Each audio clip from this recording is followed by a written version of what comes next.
baffled. He had no underlying conditions, no trauma, yet he hovered between life and death for nearly 13 hours, speaking only in broken Latin as he drifted in and out of lucidity.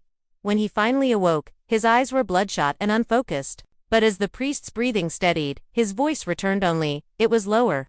Gravelly, not like the voice anyone remembered.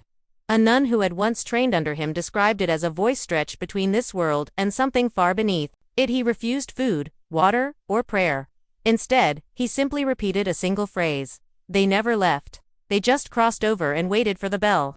No one understood what he meant, and the church officials who arrived the following day refused to let anyone question him further. Later that night, a Vatican representative ordered the convent and chapel completely sealed, citing ecclesiastical contamination. No further explanations were offered. Armed guards appeared by morning. By noon, the church's bell tower was boarded shut, and workers were seen pouring liquid concrete into the alcove behind the altar, entombing the skeletal remains once again. When the villagers asked why no investigation was underway, the Vatican issued a formal statement labeling the entire event a hallucinatory episode caused by underground gas exposure, despite no geological surveys ever confirming such claims. Inside the infirmary, Father Marco's condition worsened.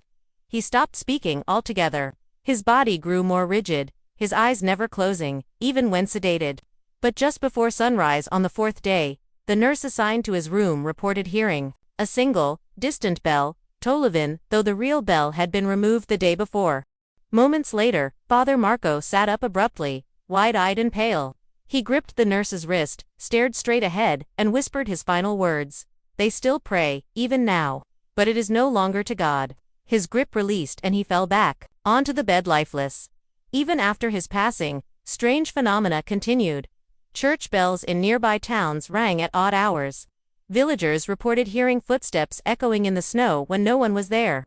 Candles would light themselves inside locked homes. And one evening, a young girl drew a picture for her mother. 4 women kneeling in a circle beneath a black bell, their faces pale, eyes hollow, and mouths sealed shut.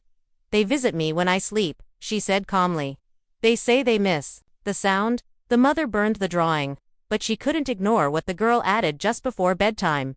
They told me they'll ring it again very soon. Since that night, the chapel has remained sealed, its windows boarded, its entrance padlocked by order of the Vatican.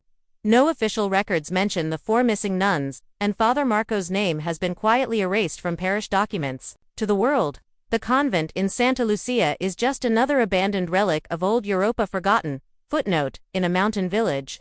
No one visits anymore.